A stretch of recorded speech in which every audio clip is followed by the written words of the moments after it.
Olá a todas e a todos, bem-vindo ao canal Arbitragem. O cliente tem sempre razão. Esse é um dito popular que pode até ser discutido, mas que a opinião do cliente é fundamental, isso certamente não se discute. Durante quase 20 anos organizando eventos de arbitragem, o debate sobre procedimentos sempre foi uma constante. Muitas vezes eu presenciei análises críticas da comunidade à arbitragem, e essa capacidade de debater a arbitragem certamente é uma das principais qualidades do instrumento. O canal Arbitragem é um think tank destinado ao debate sobre métodos alternativos de resolução de conflito. E ouvir a parte é fundamental nesse debate. Para atender essa demanda, criamos o A Parte da Parte, uma série de entrevistas com jurídicos internos de empresa. E para conduzir essas entrevistas, convidamos o André Luiz Monteiro, que é Off Counsel do Queen Emmanuel em Londres. E sempre junto com o André teremos um advogado de um escritório brasileiro. Esse é um projeto patrocinado pelo Queen Emmanuel, um escritório americano com 27 escritórios em 10 países e uma destacada atuação em arbitragem, e pela Omni Bidway, que é uma empresa listada na Bolsa de Valores australiana, líder global em financiamento de litígios judiciais e arbitragem. Com mais de 30 anos de experiência, 18 escritórios em 10 jurisdições, a empresa oferece soluções de financiamento de disputas na Austrália, Ásia, Europa, Estados Unidos, Canadá e América Latina. A empresa já avaliou mais de 400 oportunidades de investimento relacionadas à América Latina. E a Omni Bridgeway Latin American Group iniciou suas operações em janeiro de 2021. No episódio de hoje teremos a Simone Barros, sócia do Ferro, Castro Neves, Daltro e Gomide Advogados, como co-entrevistadora. E o entrevistado é o Pedro Madureira de Pinho, Head of Litigation and Arbitration da XP Investimentos. André, é com você agora. Olá, pessoal. Meu nome é André Luiz Monteiro e esse é mais um episódio do A Parte da Parte, uma parceria entre o canal Arbitragem e o Queen Emmanuel para ouvir aquela figura que é a mais importante de qualquer arbitragem, a parte. No final das contas, advogados, árbitros debatem questões técnicas, mas no final das contas é a parte que paga. Então ela tem que ter oportunidade de ser ouvida e de falar o que pensa sobre a arbitragem. O episódio de hoje é com o Pedro Pinho, que é o head de arbitragem e de contencioso da XP. Bom, eu não vou dar muita informação a respeito da XP, porque todo mundo conhece a XP.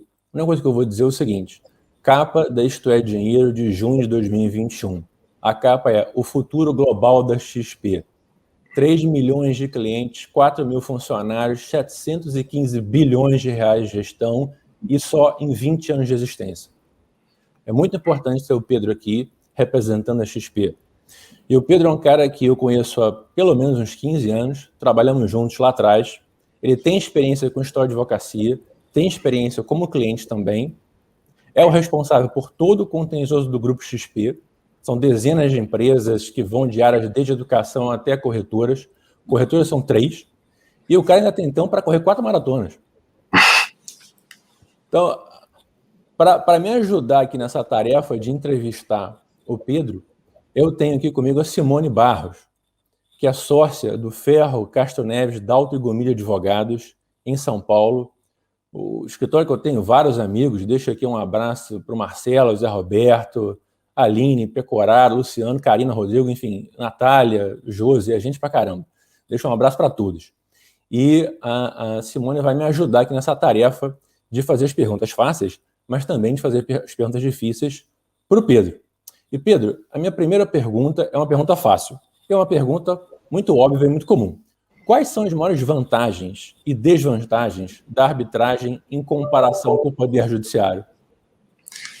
Bom, André, primeiramente, obrigado pela oportunidade de conversar com vocês. É sempre bom a gente dar um pouco também a nossa visão aqui do que a gente enxerga, não só dos escritórios, mas até mesmo com relação ao meio de arbitragem, enfim, essa alternativa de se julgar os nossos problemas, enfim. Com relação às vantagens e desvantagens, a gente tenta separar sempre de uma maneira estratégica, claro. Todo mundo sabe que o meio arbitral, as câmaras arbitrais possuem árbitros mais especializados, são árbitros que são escolhidos pelas partes, enfim, até mesmo eventualmente pelo presidente da Câmara, e que a gente entende que tem mais especificidade, são mais técnicos naquele assunto, então a gente tem mais liberdade de eventualmente ingressar ou discutir um problema por pessoas, enfim, que tenham mais conhecimento do assunto. Essa, de longe, é uma das maiores vantagens que a arbitragem tem com relação ao Poder Judiciário, até porque a gente tem o costume de enfrentar alguns problemas com relação aos juízes, os magistrados, que nem sempre estão a par, ou enfim, eles não estão familiarizados, principalmente na nossa área, com relação ao mercado financeiro. Então, é uma opção boa, mas que tem um custo. A arbitragem não é barata, então não são todas as causas e todos os problemas, enfim, que a gente opta por inserir no nosso contrato uma cláusula compromissória para levar a discussão para uma arbitragem. André, queria aproveitar aqui essa fala inicial do Pedro, mas também para agradecer o convite de participar aqui do canal Arbitragem, de falar com um amigo querido que nem você, André, e com uma pessoa tão importante aí para o nosso meio também, que é o Pedro, com quem o nosso escritório também já teve o prazer de fazer alguns casos e sabe da competência dele também nessa área. E acho que, Pedro, como você até já mencionou, né, nesse início de conversa, realmente a especialidade, né, dos árbitros, a possibilidade de ter um julgamento mais sob medida para o seu caso, vamos dizer assim, parece ser uma das grandes vantagens mesmo da arbitragem, né, de uma forma bastante unânime. Mas, tendo isso em mente, assim, como é que você, quando chega a um contrato a ser discutido inicialmente dentro da XP, como é que você escolhe se para aquele caso seria importante colocar uma cláusula compromissória, incluir a arbitragem como solução de disputas? O valor, você também mencionou, é algo que às vezes pode limitar essa escolha, né? Exato.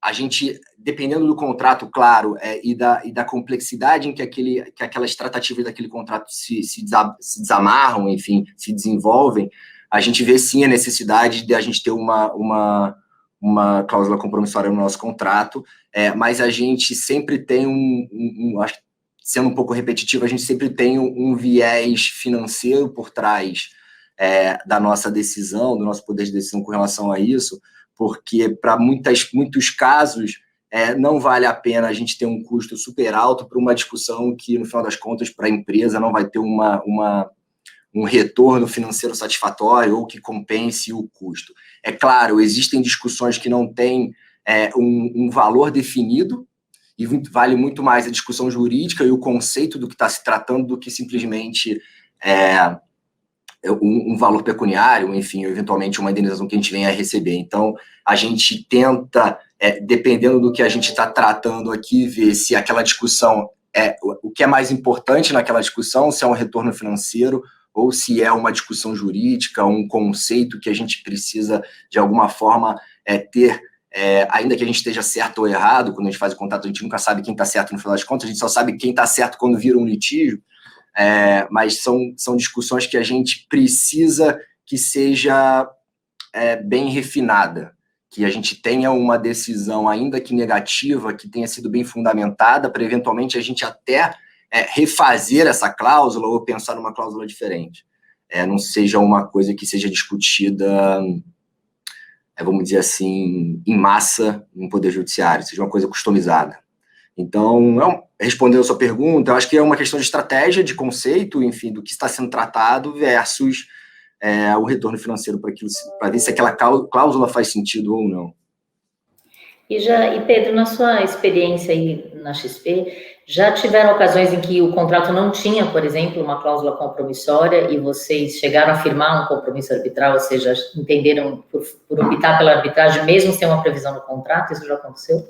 Não, a gente já teve algumas discussões nesse sentido, de procurar outra parte e tentar desfazer o foro de resolução de conflitos para uma cláusula arbitral, fazer uma cláusula nova, enfim, mas nunca foi adiante. É claro que quando a gente já chega num grau de estresse com a outra parte por conta de um contrato não cumprido, às vezes essa conversa ela fica muito limitada, enfim, as partes não querem sentar para conversar, não conseguem de alguma forma ter um pouco de sobriedade para discutir primeiro o que vai ser melhor para a discussão, para depois discutir a discussão em si. A gente já tentou, mas nunca foi eficaz. Esses comentários iniciais são muito bons. Isso me traz uma lembrança. Talvez o Pedro lembre desse caso. Faz muitos anos, mas eu lembro que a gente representava no escritório o Bank of America e havia uma discussão muito grande naquele momento sobre uns fundos de alto risco, de possível alto retorno e, portanto, de alto risco. E naquela época, né, isso faz muito tempo, todos esses tipos de conflito iam para o judiciário. E eu lembro que na primeira audiência de julgamento a esse respeito, né, havia uma discussão entre alguns investidores que tinham sofrido uma perda e o Bank of America. E a principal discussão era sobre uma cláusula que se chama cláusula de stop loss, né? E aí era uma discussão sobre essa no judiciário. E a primeira audiência de julgamento a gente levou o Mendonça de Barros para a audiência. E aí a outra parte falou, não pode trazer o Mendonça de Barros, porque testemunha é testemunha de fato, ele é uma testemunha técnica, isso não existe e tal, não sei o quê. E aí a gente, não, pode, tá aquela discussão toda. Aí a juíza, que era uma juíza da 33ª Vara Cível do Rio de Janeiro, tinha 20 anos como juíza, virou para a gente e falou o seguinte, gente, olha só, deixa eu só explicar uma coisa para vocês. Eu sou juíza há 20 anos, todo mês recebo meu dinheiro, e a aplicação financeira que eu já fiz na minha vida de maior risco foi o poupança. Aí na hora, assim, os advogados sempre olharam assim e disseram, vamos ouvir o Mendonça de Barros, que talvez seja melhor. E o Mendonça de Barros deu explicações assim, que provavelmente ele não está muito acostumado a dar, bastante básicas. Então, de fato, eu acho que a visão estratégica, especialmente uma empresa que atua na área financeira, é fundamental para decidir pela arbitragem, né, onde você provavelmente não vai encontrar esse tipo de desafio com o jogador.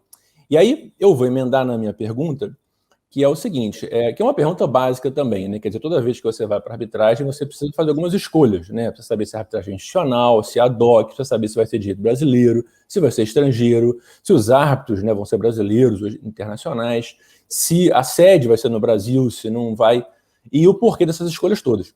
Então, a minha pergunta para você, Pedro, é basicamente essa, assim, na hora de redigir a cláusula compromissória, quais são normalmente as suas escolhas, as escolhas da CXP, e por que às vezes muda uma coisa ou outra?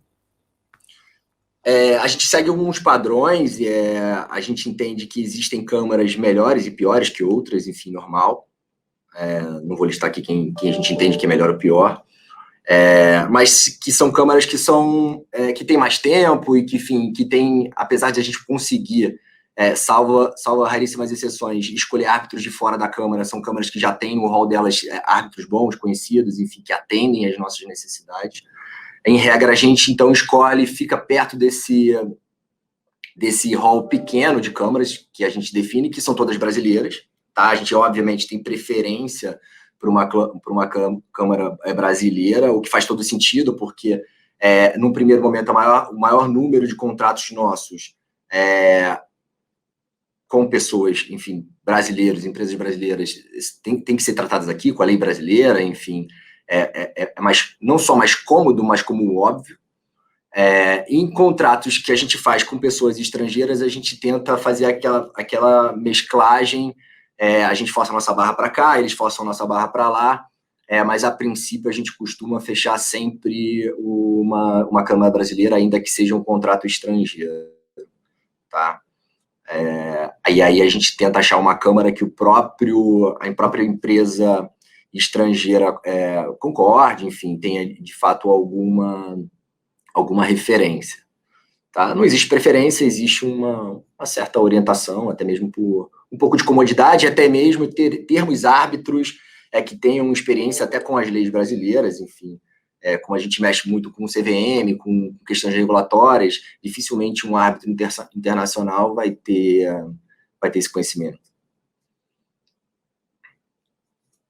Acho que essa escolha, né, sobre o árbitro também, né, diante das vantagens da arbitragem, claramente é uma delas, a possibilidade de você escolher o perfil de quem vai julgar o seu caso, né? Obviamente, hoje, a arbitragem no Brasil e em casos envolvendo empresas como a XP, todo mundo já conhece muito bem a regra, mas ainda não é incomum, vamos dizer assim, que algum cliente ainda menos sofisticado como vocês acha, inclusive, que a escolha do árbitro é algo no sentido de ter um aliado no caso, né? Ou seja, que o árbitro necessariamente vai julgar a favor dele.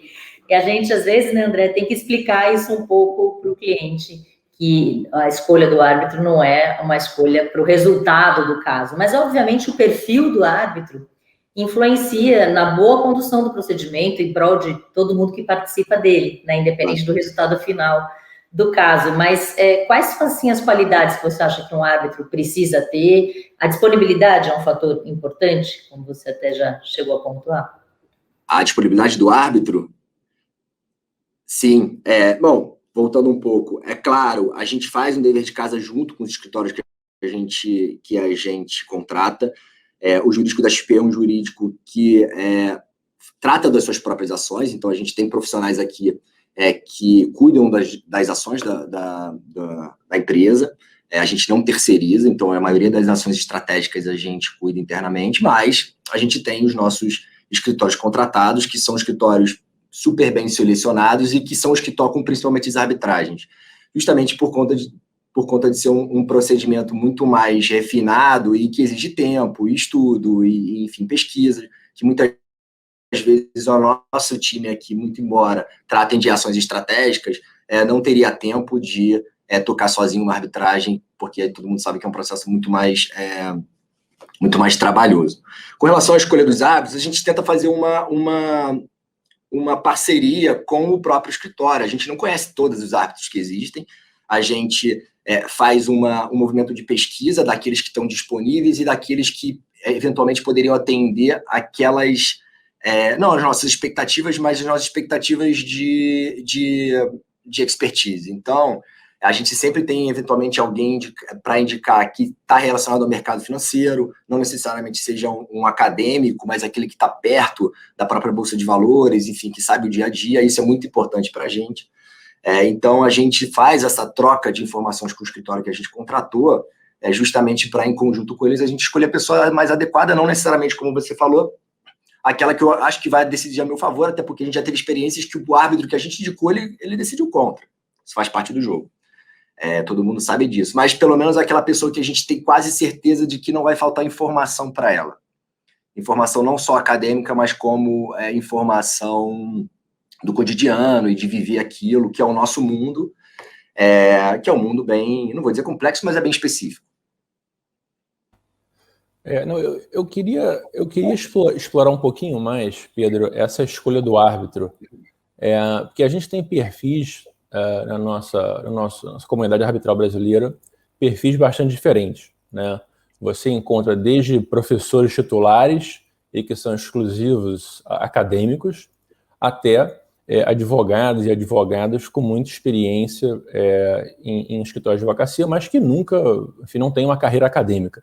E você também encontra pessoas um pouco mais novas, né, na faixa dos 40, que estão chegando agora como árbitros. Então, a minha pergunta é a seguinte: o fato de ser um acadêmico conta para vocês ou conta mais se o cara tem experiência mesmo como advogado, enfim, em causas e com clientes parecidos com a causa que vocês vão enfrentar? E, 2, em termos de idade, eu acho assim, super natural que os clientes têm uma tendência a escolher pessoas com muita experiência, né? Então, normalmente, pessoas, né, acima dos 55, 60 anos. Eu acho uma coisa natural. Só que, às vezes, vale mais a pena você fugir desse perfil quando você... Primeiro, para você fomentar novas pessoas, e segundo, também, porque, às vezes, as pessoas com muita experiência têm menos tempo. Então, como é que você avalia esses fatores todos? Depende muito do caso? Tem alguma dica que você possa dar, inclusive, para os outros in-house? O que você tem a dizer sobre isso, Pedro? Então, essa fase da arbitragem, eu entendo que seja uma fase muito estratégica, porque você precisa escolher uma peça, que vai ser um árbitro indicado por você, e você sabe que um outro árbitro vai ser indicado pela outra parte, um terceiro árbitro vai ser indicado provavelmente pelos dois, ou eventualmente pelo presidente da Câmara. Então, não necessariamente a gente escolhe aquela que seja genuinamente ou mais acadêmico ou que tenha mais experiência, mas aquela peça, e aí desculpa se eu estou botando eventualmente o árbitro como uma peça no jogo, mas enfim, estrategicamente acaba sendo, porque a gente precisa escolher uma, a gente escolhe aquela peça que vai ser complementada com as demais.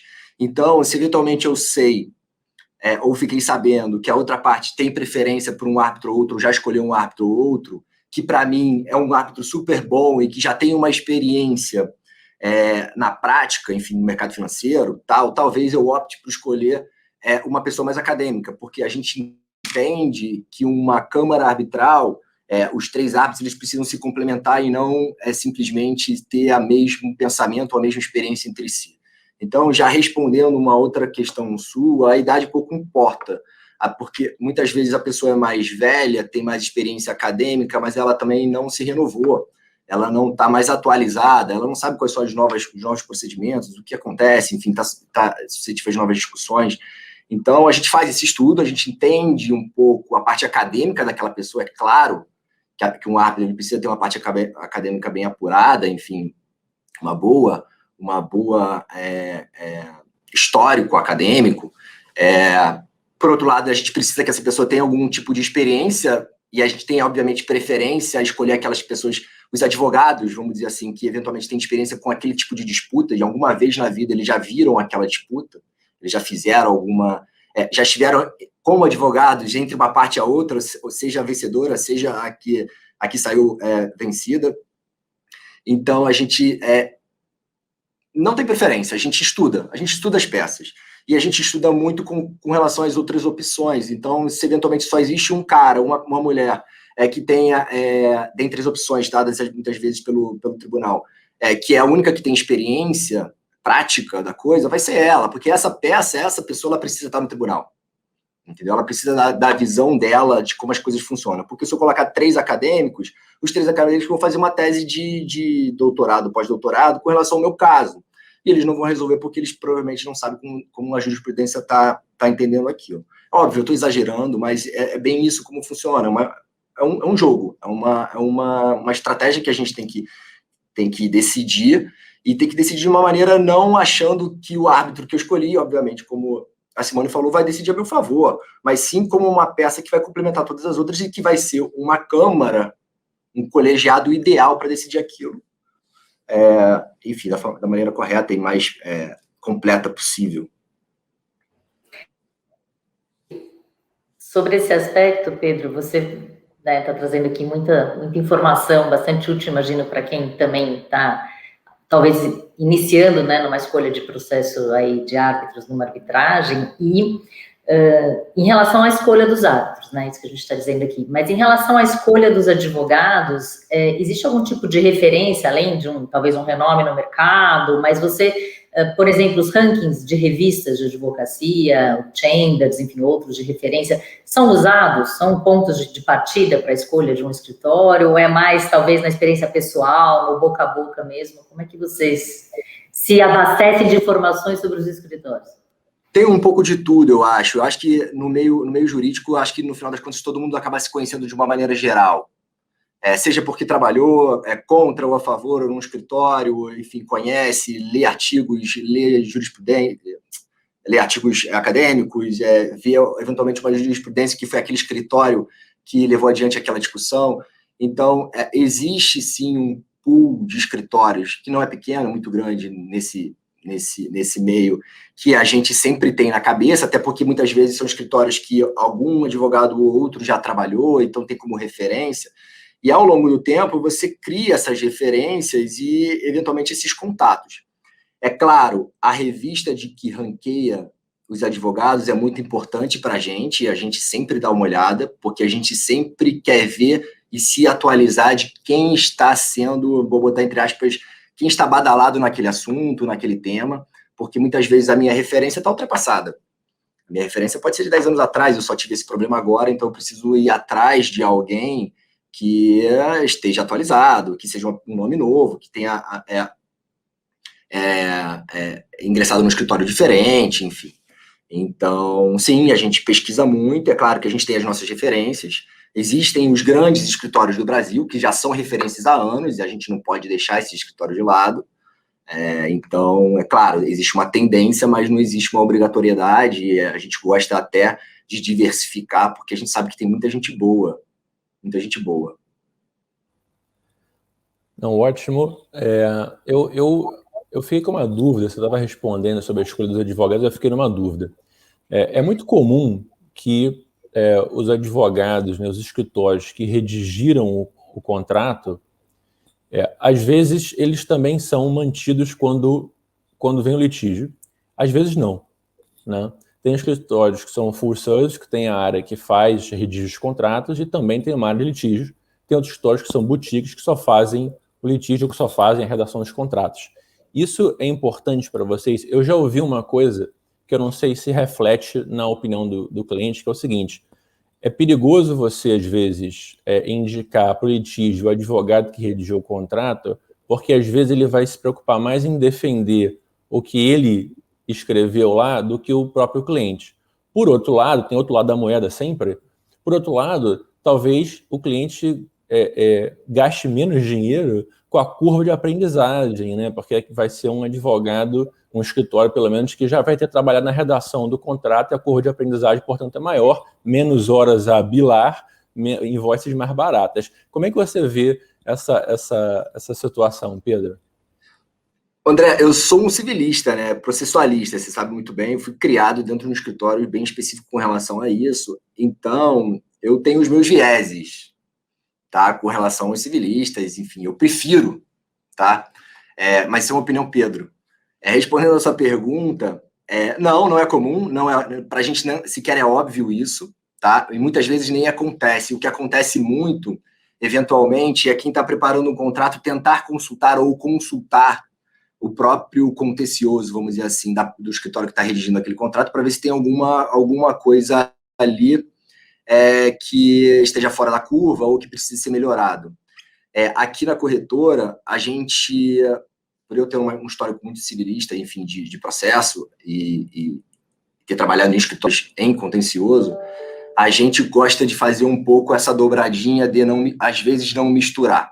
Então, é bem comum que a gente pegue contratos importantes que são feitos por uma boutique, por um escritório bom, enfim, renomado, de M&A ou então de societário, pegue aquela minuta que foi feita, até mesmo a cláusula de resolução de disputa, e submeta a um outro escritório que a gente sabe que o viés dele é muito mais a hora do problema.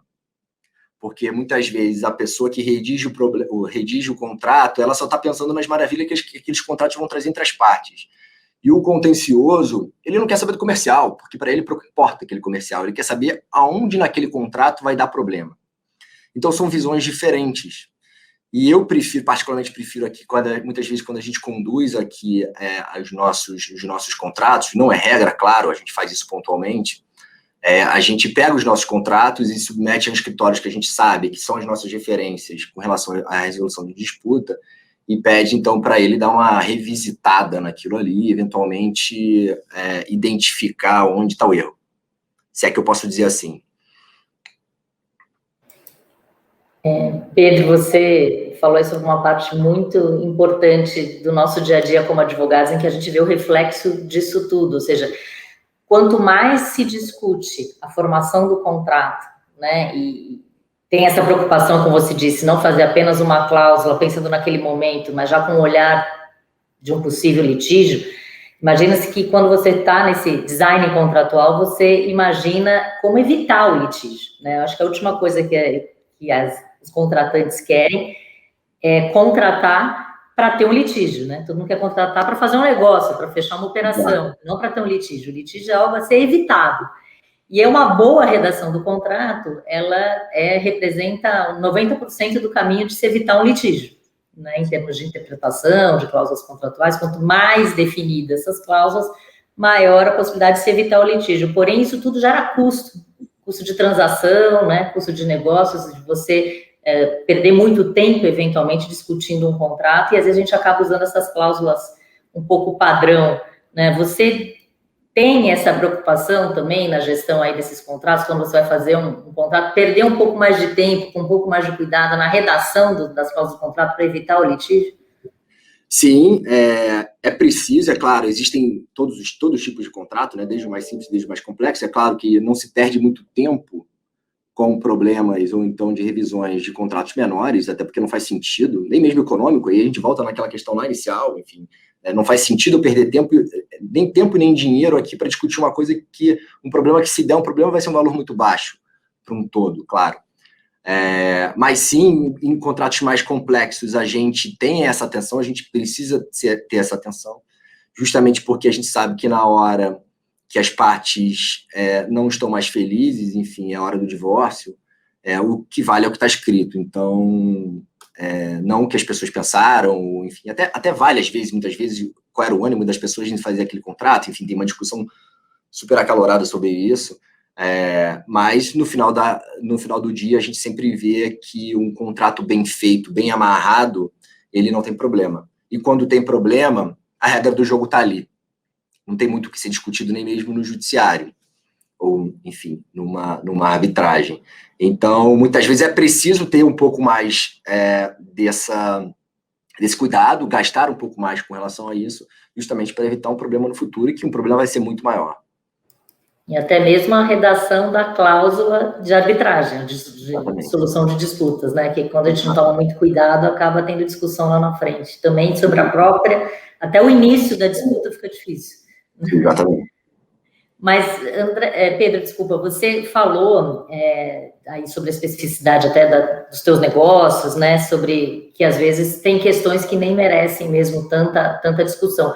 E por ser um mercado que vocês atuam bastante, talvez, regulado, né, com várias questões aí regulatórias envolvidas, existe algum tipo de jurisprudência, vamos chamar assim, ou de questões que são julgadas, né, por essas são fontes de recursos aí de jurisprudência ou de inspiração para vocês, que vocês acabam levando numa disputa, numa arbitragem futura? Sim, a gente falando de 10 anos para trás, eu acho que o judiciário era bem carente de uma jurisprudência com relação às nossas discussões do dia a dia de corretora, principalmente. De lá para cá, a gente conseguiu, sim, até porque são 10 anos de contencioso, a gente conseguiu, sim, gerar jurisprudências, seja a favor ou seja contra, enfim, a gente conseguiu fomentar a discussão do nosso business, das corretoras, até mesmo porque o brasileiro passou a entender e conhecer os investimentos, corretoras, que era uma coisa muito limitada 10 anos atrás. Então, sim, as discussões passaram a ser mais corriqueiras no judiciário. Claro, muitas discussões dos judiciários estão muito aquém do que deveria ter sido, enfim, em termos de refinamento de discussão, é claro, isso vai de magistrado para magistrado. Mas a gente costuma se aproveitar, óbvio, dessa jurisprudência para até mesmo levar para os árbitros, respondendo a tua pergunta, discussões que já tiveram no meio jurídico no judiciário, para dar algum tipo de orientação ao próprio árbitro, que muitas vezes, como advogado, se for o caso, ele não participou. E é claro, a gente acaba pensando as jurisprudências que tenham tido um grau de refinamento e de discussão maior do que aquelas de cotidiano que, enfim, todo mundo conhece, que muitas vezes não tem muito fundamento, enfim, é uma coisa mais de bate-pronto, que não faz sentido você indicar como uma jurisprudência, principalmente para um árbitro que está acostumado a ver coisa muito mais complexa do que simplesmente uma ementa. Você mencionou que vocês fazem essa pesquisa também, vocês consideram isso, e eu comecei a pensar no trabalho que vocês, enquanto in-house, fazem. E você também disse um pouco antes que vocês têm por tendência cuidar dos assuntos por vocês mesmos, né? Só contar com um advogado externo em algumas situações específicas.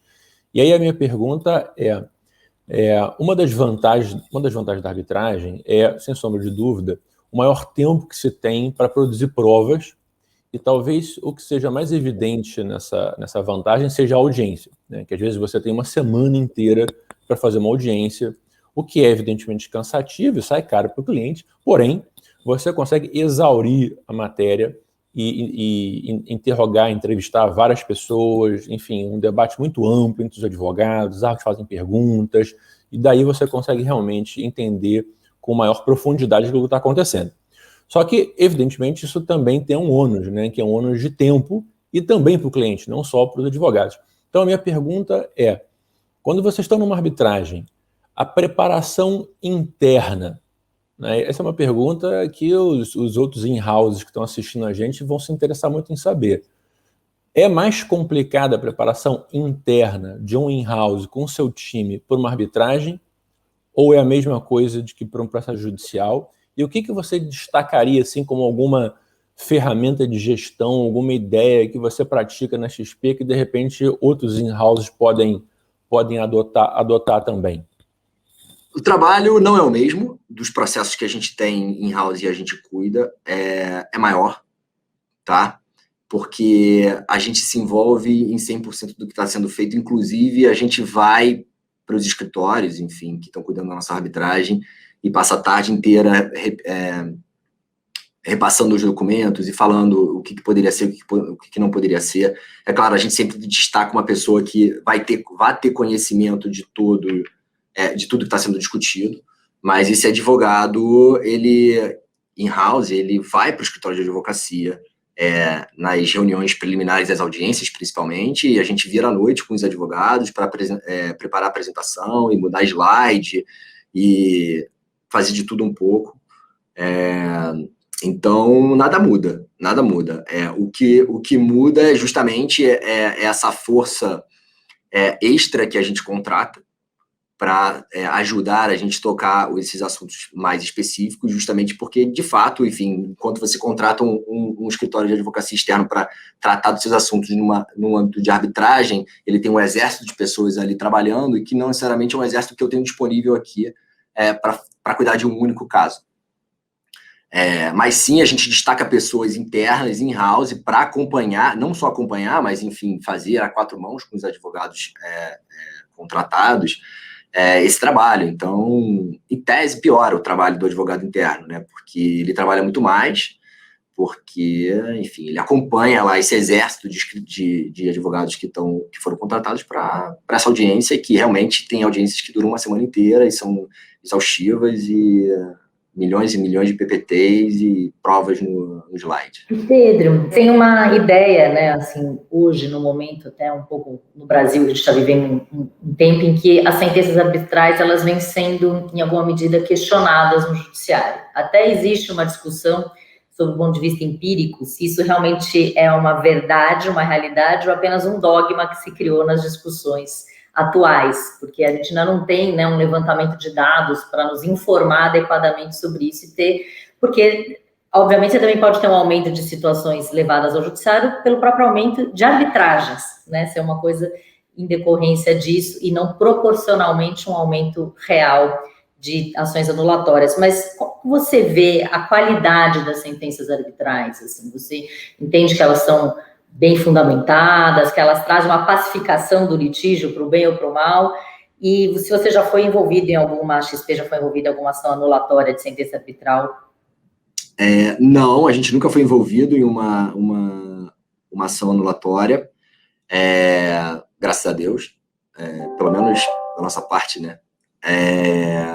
Mas, com relação à qualidade dos laudos arbitrais que a gente tem tido, e aí eu vou falar um pouco por experiência própria de vida, versus, às vezes, eventualmente até a experiência aqui na corretora, eu acho que é um pouco de bola dividida. Eventualmente, a gente teve uma arbitragem já bem antiga, que o laudo arbitral não veio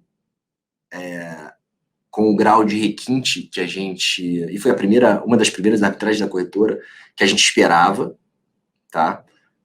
Foi muito ruim, não só pelo mérito, na verdade, o mérito foi até a nosso favor, enfim, mas teve uma discussão lá interna que acabou, que a gente ganhou e não levou, no final das contas, mas não é nem por isso, a qualidade mesmo dos fundamentos e até a explicação por que os árbitros estavam entendendo aquilo foi muito cru, tá? Foi muito cru, foi um pouco decepcionante, foi a experiência ruim que a gente teve. Por outro lado, a gente já viu várias sentenças arbitrais super bem fundamentadas e, enfim, aquela sentença que você olha e fala, realmente, eu não tenho razão. Foi excelente. Agora, outras, enfim, a gente já teve experiências bem ruins, que a gente se arrependeu até de ter escolhido uma cláusula compromissória para tratar desse assunto. Na verdade, digo, a gente nem se arrependeu de ter uma cláusula compromissória no nosso contrato, talvez a gente tenha se arrependido de ter escolhido aqueles árbitros que a gente depositou, talvez um grau de esperança que aquela discussão ia ser bem tratada, e no final das contas, não sei por que razão, foi maltratada, vamos dizer assim. Juridicamente, sabe? A discussão foi maltratada. Não, sem dúvida. E tem também uma outra ideia que às vezes se torna bastante comum também quando está discutindo sentenças arbitrais, e o mercado fala muito disso, a ideia de que as sentenças são, em geral, salomônicas, que os árbitros teriam algum receio, inclusive, de se comprometer com algum, né, integralmente com algum dos lados, e aí, às vezes, para fazer um pouco de média, julga para um lado, julga para o outro um pouquinho, e eu costumo brincar, que, pelo menos na minha visão, não que isso não possa acontecer, né, mas, na minha visão, isso não é a maioria dos casos, e na maioria das vezes é a própria realidade que é dúbia, vamos dizer assim, né? Muitas vezes, inclusive, as próprias partes colocam pedidos um pouco para serem negociados, né? Às vezes aquele clássico pedido de dano moral que você sabe que não tem, mas você põe para fazer um contrapeso ali na mesa, um pedido reconvencional que você nem acredita tanto, mas que fica ali como moeda de troca. Como você vê essa ideia dos julgamentos de procedência parcial, vamos dizer assim, dos pedidos? Então, respondendo a sua pergunta, eu acho que é justamente isso. Você muitas vezes acaba tendo a sensação de que você ganha, mas não leva, porque muito embora você tenha levado no mérito, você perdeu num dano moral, que é exatamente o valor da multa que você teria que pagar se eventualmente você perdesse no mérito. Então, às vezes a negociação e as partes colocando pedidos, como você falou, para colocarem simplesmente pedidos na mesa para ter um peso e contrapeso na negociação, se existir um viés dos árbitros a ficarem em cima da mesa com relação às tratativas, vou botar entre aspas, comerciais daqueles pedidos, ou seja, nem tanto para você, nem tanto para você, para outra parte, nada vai ficar decidido nunca. Nada vai ficar decidido nunca, porque no mérito você vai ganhar uma parte, em outra discussão você vai perder na outra, e no final das contas, financeiramente, as partes saíram no 0-0, entendeu? Então, não precisa ninguém precisa disso, as pessoas precisam, eventualmente, de uma decisão que aponte quem é o certo, ou quem está certo, entendeu? Então, eu particularmente não gosto de uma decisão burocrata, vamos dizer assim, que tente atender os dois lados e não comprometer quem julgou. Eu prefiro perder. Essa opinião é muito boa. Eu também penso muito assim. Eu acho que é melhor que as coisas fiquem claras e todo mundo saiba quem ganhou e quem perdeu de maneira definitiva. Até para a gente aprender e se perdeu, até para a gente aprender e não fazer igual da próxima vez, né? Porque se a sentença é sempre um pouco meio, um pouquinho para cada lado, no fundo você fica assim, afinal, o que eu fiz de certo e o que eu fiz de errado, né? Eu acho que tem um caráter pedagógico a sentença que diz claramente, está totalmente improcedente ou totalmente procedente, enfim. Eu também sempre pensei isso. Agora, eu concordo também com a Simone de que às vezes os pedidos são colocados pensando um pouco em balançar e contrabalançar o que está em jogo, né? Enfim, e aí isso acaba às vezes levando a sentenças que não sejam, vamos dizer, 100% para um lado ou 100% para o outro. Agora, a gente falou também de ações anulatórias, né, no Poder Judiciário, e que houve, né, umas recentes decisões, em especial do Tribunal de Justiça de São Paulo, um pouco surpreendentes, né, pelo menos na visão da comunidade arbitral brasileira. Eu acho sempre que a gente tem que ler as decisões e fazer o nosso dever de casa, ter autocrítica e corrigir onde tem que ser corrigido. Então, tem umas que são ruins, estão erradas mesmo, né? Enfim, mas eu não descartaria, não jogaria todas elas no lixo, não. Eu acho que tem muito que a gente pode fazer, tem muito que a gente aprender também com o judiciário e com essas decisões. Na pior das hipóteses, a gente pode aprender que existe uma tendência a olhar com um pouquinho mais de detalhe as sentenças arbitrais. Isso não deixa de ser uma boa lição para a gente.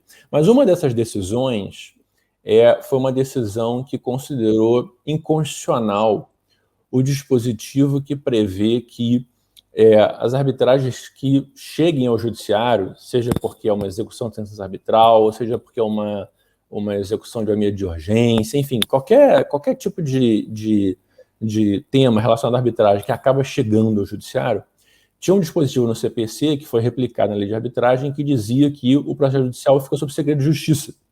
Isso para manter, né, a confidencialidade eventualmente acertada, né, convencionada pelas partes na arbitragem. Então, a minha pergunta é: a confidencialidade, ela de fato é importante para as empresas, inclusive no seu segmento? Eu imagino que contratos com clientes de maneira geral, talvez nem seja tão importante assim, mas outros contratos privados com outras empresas em que em que a negociação está ali clara, expressa nos termos contratuais, talvez a confidencialidade seja mais importante. Então, pergunta é: a confidencialidade é importante? Se ela é importante, aí, assim, colocando uma outra pergunta em cima disso, ela deve ser sobre tudo, ou você acha que dá para abrir alguma exceção e, por exemplo, começar a publicar trechos de sentenças arbitrais, até para que as pessoas tenham noção do que está sendo decidido, né? Claro, preservando a confidencialidade, enfim, um pouco a esse respeito. Se é importante, se não é, o que a gente pode excepcionar, o que não pode excepcionar, se for para publicar extratos de sentença, deve vir com o nome dos árbitros, não deve vir, enfim, um pouco a esse respeito, a visão do cliente a esse respeito.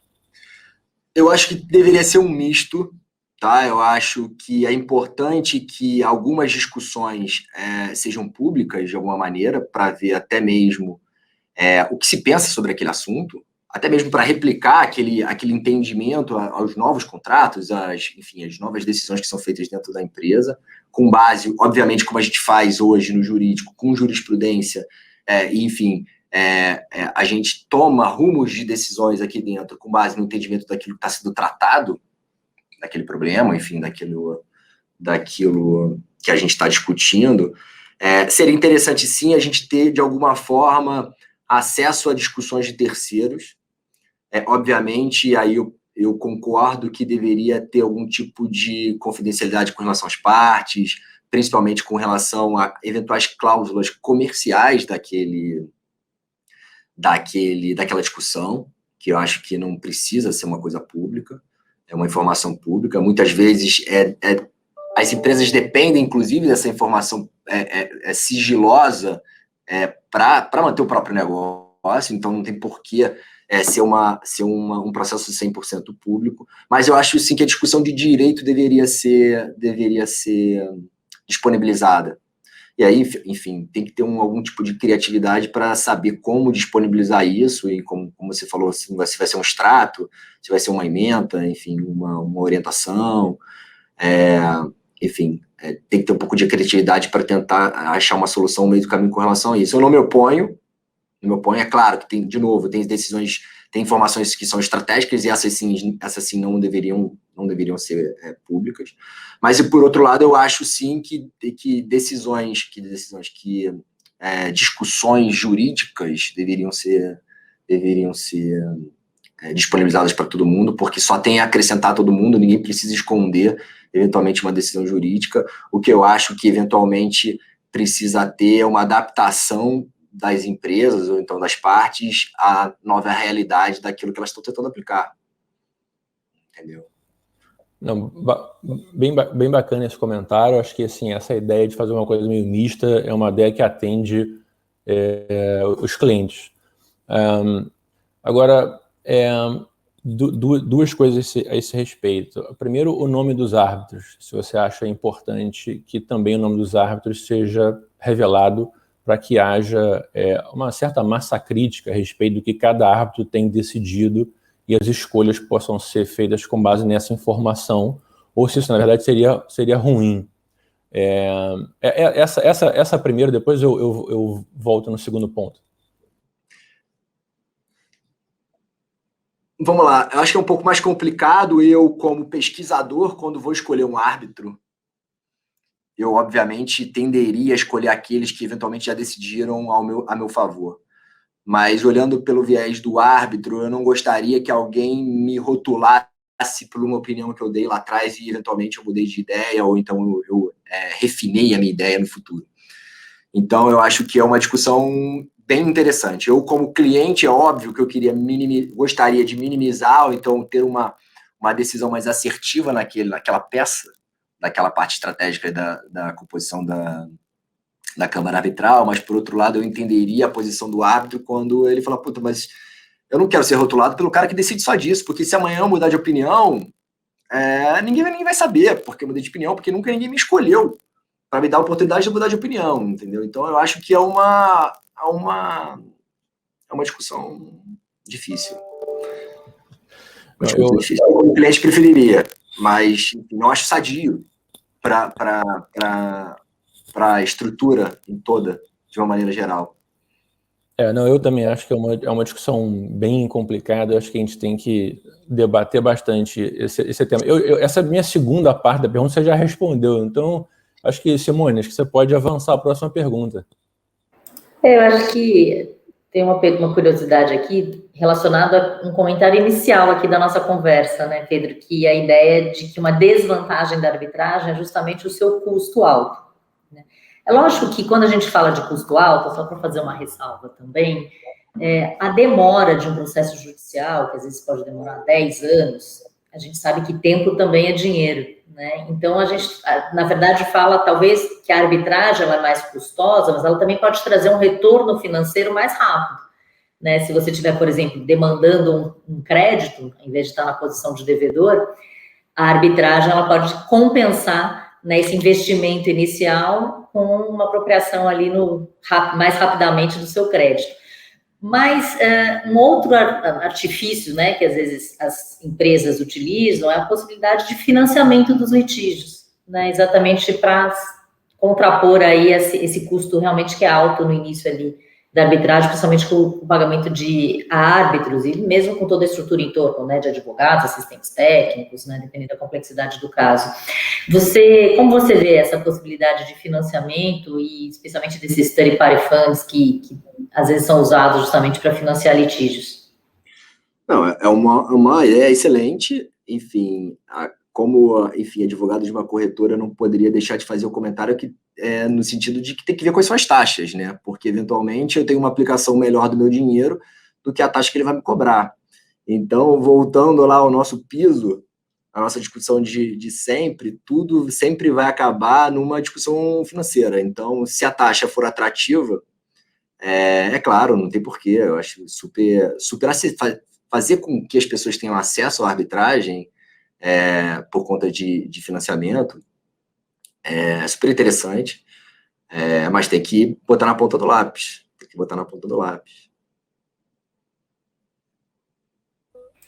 Olha, eu também sou fã do third party funding, né, do financiamento de arbitragem por terceiro.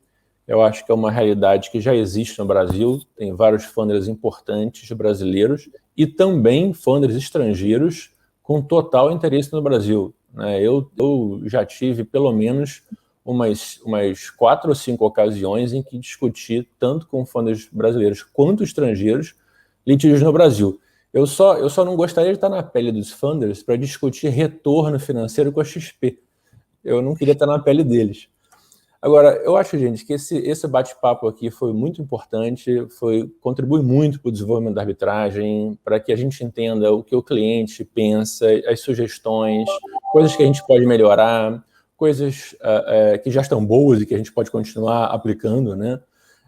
Foi muito bacana. Eu agradeço muito, muito o seu tempo, Pedro, a disponibilidade e a liberdade para falar o que você quis falar mesmo. Foi bem bacana. Eu vou agradecer também a Simone, evidentemente, pelo tempo dela, pela dedicação, preparação das perguntas. E vou convidar vocês, primeiro Pedro, depois Simone, se quiserem dar um recado final e depois a gente encerra. Não, legal, eu que tenho que agradecer o espaço, é bem interessante a gente ter essa conversa, enfim, essa troca de experiência. É legal até mesmo ter essa troca de experiência entre empresas, enfim, outras pessoas eventualmente que vierem a dar o seu depoimento, enfim, de como elas trabalham. É interessante entender um pouco a cabeça das outras empresas, até mesmo das pessoas que tocam as empresas com relação ao jurídico. Foi uma super oportunidade. Claro, fiquei um pouco nervoso, mas enfim, normal, né? Não sou influencer, sou um advogado. Então, não pude evitar aqui um pouco a minha o meu nervoso. Mas, enfim, tenho a agradecer a você, a Simone, enfim, pela oportunidade, legal. Enfim, a gente está sempre disponível aqui para conversar com quem precisar e quem chamar a gente. Olha, se teve nervosismo, não deu para perceber, viu, Pedro? Mas eu também agradeço muito a conversa, a aprendizado, nessa troca de ideias que a gente evolui, e acho que como um sistema, né, como um todo, é nessa troca entre empresas, advogados, árbitros, né, que a gente consegue aprimorar esse instrumento que é tão importante para a gente pacificar litígios, economizar dinheiro, promover novos negócios, né, e que a gente continue evoluindo nesses debates que são sempre muito, muito bons.